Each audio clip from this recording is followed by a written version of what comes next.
When Mammy Kate decided to save him, she went full speed ahead. Of course she did. She and Daddy Jack came up with a plan, spent days gaining the trust of the British guards by doing their laundry. Why does ADHD always involve laundry? When she asked to bring Herd clean clothes, the guards let her through. After all, what danger could a slave woman pose? Oh, they had no idea. She took a large laundry basket into that prison. And what did she say to him when she got there? This'll be good.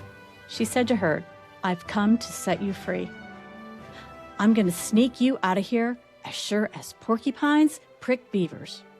That is the most unhinged motivational statement in the history of the American Revolution. I want it on a t-shirt.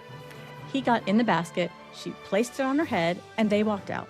She carried a man out of a British prison on her head. But that wasn't recklessness. That was personal agency inside an impossible system. She and Daddy Jack chose this plan together. She read every soldier in that room. She found their blind spot and appeared completely routine while executing something extraordinary. And the recognition? In 2011, Mammy Kate was honored as a patriot by both the daughters and by the sons of the American Revolution. 232 years later. Yep, 232 years later.